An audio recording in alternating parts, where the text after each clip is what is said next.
Hi, everyone. I'm Mary Kwiatkowski with RHAP, getting ready to speak with the third place finisher from season 1 of Destination X, Biggie. Not gonna lie, it was a little bit of a rough finish at the end Yeah, there. that was all-time rough finishes. Yes. Brutal. Yeah, it was brutal. Did it feel that brutal at the time? Honestly, just, it was kind of I think everything just kinda hit me at once, to be honest with you, just the whole experience of everything with everybody, all these places, I think it all just kinda hit me at the same time. It was just to come that far, to come up that short, an island off was absolutely brutal. But I mean, that's part of the game. It is what it is. That's the way it shakes out. And I mean, I wouldn't change anything about the experience I had because it was unbelievable. It was incredible. Yeah, it was particularly hard at the end with that tiebreaker because the fact that you got down to that tiebreaker. Now, obviously, you came down to that one island. You both had some kind of wild guesses when it came to how many islands are in Venice. At least it was fair in that neither you or Peter knew the answer. But going into that, what went into the decision to pull Peter back instead of stepping forward? So I had no idea that that was the last question. I Mm, didn't have a clue. I had no idea that that was the last one. Otherwise, I would have moved up and I'd have been good. I'd have been in the finale.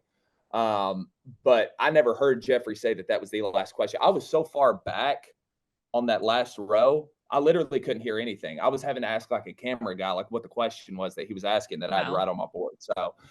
So I'd never even heard him say that. Otherwise, obviously I move up. I'm in the finale. It is what it is. But at the end of the day, I've thought about that a lot because obviously after I lost, Jeffrey brought that up, and I was like, well, I mean, if I would have known that that was the last question, I'd have moved up. It's a no brainer. But um, it is what it is. It happens. It's what happened, and at the end of the day, I got to live with it. So it just sucks. I mean, I still think about it every day. I mean, I think we wrapped filming like 9 months ago. I still think about it every day. So it is what it is. Yeah, it so a lot of it came down to this alliance, right, that Peter and Rick had. So at what Yeah. point did it really become clear that they were as tight as they were? Well, honestly, so the reason why I was so in the dark, and I was maybe the only person on the bus that outside of Peter and Janae that actually trusted Rick, because early on, when he got outed by Josh in episode 1, I was like, I felt bad for him because like nobody would talk to him, and I was like, dude, I feel bad for this guy. Like, that's not right, all that stuff. So I got very close with Rick, like from then on. Obviously, like you don't see a lot of it on the show, but um, outside of outside of Shane and Mac, I mean, I talked to Rick the most out of everyone. And I mean, even when Shane got with Allie, I didn't talk to Shane as much. Like, obviously, like that was my boy, like we were in an alliance, but hell, I mean, I talked to Rick even more than I talked to Shane at that point. So um, I just had my blinders on. I had a soft spot for him, and the blinders were on, and people tried to tell me I couldn't trust him, and unfortunately, I didn't listen. So it is what it is. But really, when I figured out that he lied about the white pine cones, Mhm. I assumed at that point, well, okay, something ain't right. There's something a little funky going on here, and then we get into the finale, obviously, and he's got the choice to send me or Peter back. There I go, and I said, okay, well, here we go. I got a lot of work to do. Yeah, and a lot of these eliminations we saw, like when Allie went out, it's particularly difficult when there's 3 people and 2 of them Yeah. are working together, you know? So you were definitely disadvantaged in that. Um, so speaking of the pine cones thing, I'll have to ask Rick this too, but did you feel like he could have lied there and not admitted that he gave false information to you? I think so for sure. Yeah. Yeah, I think so for sure. I think just in that, I don't think he was expecting to be asked that question at the Yeah. moment. And I think he just kind of went with, like his gut just to tell the truth. And I mean, especially at that point, to be honest with you, like with only 3 left, he now has the majority with Peter. So, like, what does it really matter that much? Right. But I definitely think he could have lied. I think it was just like there were so many things on the show that were just like split decision, like, give what you got. And I think that was one of them, and that was just the first thing that came out. But I do think he probably could have lied if he wanted to. Interesting. So you didn't know 100% that he was super tightly aligned with Peter, but it did seem like, at least on the show, there was a bit of time that Rick and Peter were spending together. And then, Yeah. particularly when y'all were in Venice, we see a conversation with the three of you where it seems like they're kind of trying to pull you into an alliance. Did you consider that at all? I mean, you don't end up using any daggers against Rick in that challenge. Yeah. And so that kind of goes back to like what I was saying earlier. Like, the only reason I didn't give any daggers to Rick was because I was so close with him like the entire time. Obviously, like you haven't hardly seen any of that on the show, but I mean, I trusted Rick like from even though he told Josh Milan, I mean, I knew that he was just being truthful because hell, he was going around telling everybody Milan. So I was like, I mean, he told me Milan, he told Shane Milan, so it's like whatever. But no, just I didn't want to join them just because I gave Shane my word, and I didn't want to turn my back on him. And now you could also say, well, Biggie, you handed him a dagger. Well, let me go and clear that out. The only Yes. reason I gave Shane a dagger in that challenge was because he wanted the opportunity to save Allie in the Garden of Lost Souls. So before the challenge, he mouthed to me, give me a dagger. So that's the only reason I gave him one. Now, the reason I gave Allie one, to be honest with you, for whatever reason, I did not trust her on that bus. When Shane and her got together, I was like, dude, you have got to be kidding me, man. The one person I do not trust on this bus, you got to get with her. So that was the only reason. Like, we were in an alliance, but Allie, for whatever reason, I just never had the trust with her. And so that's why I gave her one. And then obviously I gave one to Peter. But yeah, I mean, I wasn't seriously considering joining those two just because, I mean, even if I joined them, I would be at the bottom of that one. And then with Shane and Allie, I was going to rock with my boys. So, it is what it is. Yeah, you definitely had a really tight alliance with Shane. How did that come to be? Yeah, so it was so early on the tarmac, episode 1, luggage challenge. I look at him and I'm like, all right, this dude's going to be a physical threat. I was like, if we do physical challenges, I want him on my side. I do not want to have to go against this guy. And turns out, not a lot of physical challenges. But he was just, I could tell he was just a loyal guy. Like he was an honest guy. He was going to tell it like it is. Cause I wish so bad that you could see just some of the conversations that we had. I mean, he was very upfront about everything. He was very honest. And so, we had kind of talked a little bit, and then he approached me in my bunk, a couple of days into it. And I was like, yeah, dude, if you want to do it, man, let's rock it. I gave him my word. He gave me his word, and, on we went. So. Yeah, that was nice. So you were obviously working with him, didn't trust Allie, and you liked Rick. Was there anyone else you felt particularly close with on the bus?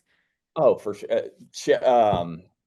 Allie I'm sorry, Mac and Kim. That was like, Mac was my best friend on the bus. Like we talked for hours and hours, pretty much I'd say probably after towards the end of Paris on, up until Salzburg, me, her, and Kim would just sit and laugh for like hours. Legitimately the hardest I've ever laughed in my life. I mean, I've been on Earth for 30 years now. And out of the top 10 laughs of my life, probably 5 of them came from conversations with Allie and Mac. I'm sorry, I keep saying Allie. Didn't trust her. Kim and Mac, like we just had so much fun. And like Kim reminded me of just a Southern mom, like someone from like where I live who I just loved to be around. She was great. And then obviously Mac, she's super smart and had just an unbelievable personality. So yeah, I was very, very close with them. So way back in the first episode, you were on the team where you got to go and search through the town. And that was kind of one of the first times, at least we saw on the show, that you were off the bus, not kind of like sequestered away in an area. What was that like? Probably a lot of adrenaline at that point. The adrenaline was, I cannot even explain it. First challenge, it's like, I was like, I want to be the leader of my team. I want to go do it. I want to bring this home for y'all. When I tell you, when I walked into that Pinocchio store and I saw 1,000 Pinocchios, dude, you have got to be shitting me. Like I looked the TV does not do it justice. I was looking for 8 minutes before Max showed up, and I touched it on my hand. That's what made me the most angry. Um, but yeah, I mean, that was my adrenaline was absolutely rocking. I actually, yeah, I actually fell and kind of like rolled my ankle, but my adrenaline was pumping so hard, didn't feel anything until like the Oh next my day. But gosh. that was just the pressure of like these people who you just met. It's like, your fate's potentially in their hands and you are absolutely botching it, dude. Like you got to get it together. But that was so fun. And then obviously the keys, I was just ripping keys. My brain was so mush, my adrenaline was pumping so hard. No thoughts were coming out of my brain. I was just grabbing keys and trying to unlock. Yeah, that was pretty intense. So we saw a lot of really cool challenges. One that comes to mind definitely is when you guys got to go up in that the dining that thing that got lifted up high. Was Yeah, that oh yeah. scary at all? I feel like even having It the was the mask on would have been scary going up. it was incredible. Once I heard that it was an eating challenge, I was so fired up I couldn't even stand myself. It was incredible. I wish so bad. I am so sad that they did not air all of that. It was so funny. And it was like every challenge that we did, to be honest with you, I loved it. Like it, there was not a single challenge I didn't like just because even even in the challenge, maybe like the croquet challenge, like wasn't the best. But even then, it's like there's so much pressure on the line, to keep yourself out of the map room. It's like I loved every challenge that we did. Yeah, and a lot of them, especially in the last several episodes, sort of turned into these kind of social strategy. You're having to make decisions on who to directly hurt and things like that. So speaking of like the challenge when you were on the boat in Monaco, did that one what kind of went into your mind in terms of how you wanted to handle that? Because there was a lot of, do you want to hurt other people or do you want to help yourself? Yeah. So um I don't know if I can say this or not, but so going into the challenge, I just based my location. I did not pick up on the Monaco clues. Hmm. I just placed my eggs just based off a track in the sun. And Shane, whenever we sat down on the bus, he goes, "You're good." And I was like, "What do you mean?" He was like, "I put Milan." So he was basically sacrificing himself so I would make it on, to the finale. Absolute dog. And so when we get to the boat and I see move another player's X, remove your own X, I was like, okay, now I may be in trouble. And it's crazy because that was actually 3 rounds. And I actually picked black every time. And I actually hit black every time, Hmm. all 3 times. And the very first one I got was, I believe, move another player's X to the final destination. And so that was the first thing I did. I gave this spiel. I was like, look, I know Shane's in Milan, but he's my dog and I'm going to move him to the X. I want to see him move on. So that's what I did. Outside of that, that game was just pure luck, to be honest with you, because you didn't know what the cards were going to be. Move another player's X or move your own X. But I knew after they moved me to Milan, I was in trouble and I was going to have some work cut out for me. So, eventually I ended up knowing that I had to hit black and I had to move my own X because it was just so hard to like keep up with who was where because everyone was moving around and you didn't know like where they put them initially. Hmm. So that was really tough. Just kind of juggling that all in your mind and having no idea what the cards you're going to flip over is. So, Yeah, that's hard because see, when we are watching it, we get to see a little visualization of a map with like right. where they are. But yeah, if you're trying to keep that in memory, that is hard.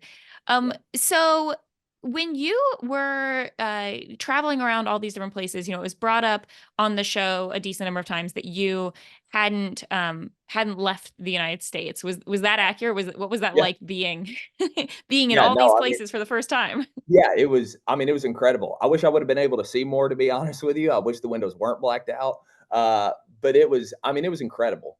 I knew going into it that had I not studied, I would have been the first one gone 100%. Like Rome, I could tell you nothing about it, have no idea where it is on the map. So for like 2 months leading up to the show, I studied as hard as possible, just trying to pick up anything I could. and being able to actually experience it, like especially the mountain challenge in Switzerland, seeing that, seeing the yodelers in Austria, just everything was so, it was incredible. It was like it was the most beautiful, like stressful experience of my life. It was incredible. It was awesome. Yeah. I feel like that might have disadvantaged you a little bit. Did you do any kind of prep work or studying? Oh, a ton. Oh, a ton. I mean, I bought like college geography courses. I did everything. I watched the Belgian version. I translated the words from Dutch to English. I did for like 2 months, almost every day I studied just because I knew had I gone on this show and I was the first one out, my family and friends would never let me live it down for the rest of my life. So I knew that there was going to be some work put in because I was going to give her all she's got on the show. So yeah, I mean, I studied extremely hard. And the one thing that you could control on the show was the sun. You could control how much you tracked the sun. And I did that every 30 to 45 seconds. Every minute I was on the bus, I was looking at the sun and I was doing a little mental map the entire time. Just everywhere we went for, for 5 weeks. That's what I was doing because that was the one thing that you could control. Yeah. That's wild that like you could tell your family, like, hey, I wasn't Yeah. first out. Not only that, made it to the finale. So, Yeah, I you know. know what? That's pretty Yeah. good, all Yeah, things that's considered. wild. So had Yeah. you watched much reality TV show going into this? The last reality TV show I'd watched before this show was Jersey Shore, and I believe 2010.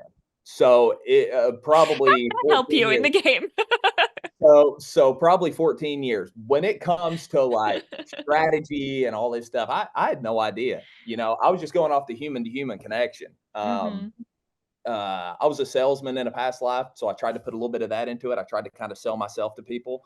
But as far as reality TV goes, absolutely not. Now that I've gotten, off the show and everything, I've gotten into it. I love it. I love it. It's awesome. It's incredible, especially like the competition Yeah. shows. Yeah. Well, and getting to be on this show and getting to be with people like Josh and Peter and Janae who've been on some of the other ones, that is pretty cool. It's probably interesting that I'm guessing, didn't know who any of them were then going into No, not a it. clue. Had no clue who Josh was. Definitely didn't know Janae or Peter. I mean, I could tell that they were good people, but I had no clue what the Big Brother was. I had no clue what Traders was. Yeah. Zero idea. So like, yeah, I had no idea at the time. Have you seen any clips of any of them since then? Oh yeah, oh yeah. I watched Peter's season on Traders. He did great, by the way. Absolutely dominated it. All he had to do was be a trader, and he'd have probably won. Josh, I've seen highlights. I saw like a clip of him banging pots and pans Yep. together or something like that. And then Janae, I tried to get into Love Island. Not my thing. It is what it is. I tried, but I do love Janae. So yeah, I don't know. I'm just right now. I'm hooked on Traders and Survivor. I can't stop watching it. Cool.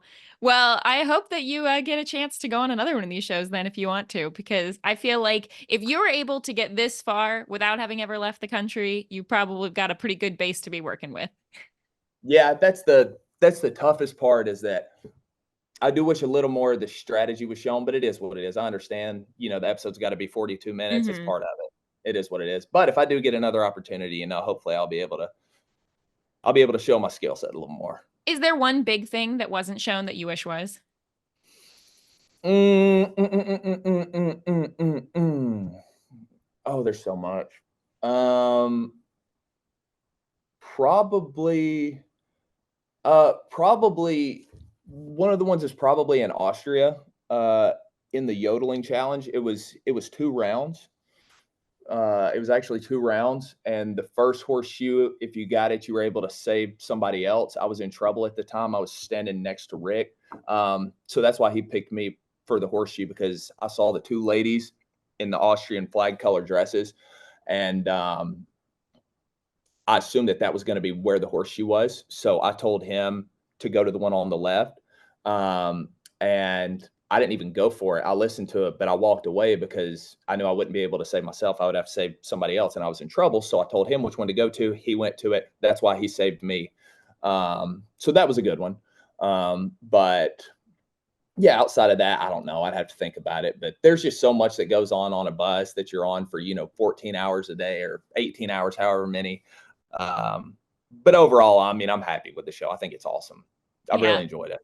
Well, it was really fun watching you, and I was really impressed with the game that you played. I know that Sasha and I were both rooting for you and Rick pretty much from the beginning. We were like, it's gonna be one of the two of them. They're both crushing it. I So appreciate it. that was I great. appreciate it. Thank you. And y'all's recaps have been awesome. Y'all have done a great job. I watch all of them, and they're all great. Oh, great. It's fun to do. So, Biggie, is there anywhere that anyone can follow you? Yeah, follow me on IG at biggie.cookthebook and on TikTok at biggiecookthebook. Awesome. Well, thank you so much for chatting with us. Absolutely. Thank you. This is RHAP. We know reality TV.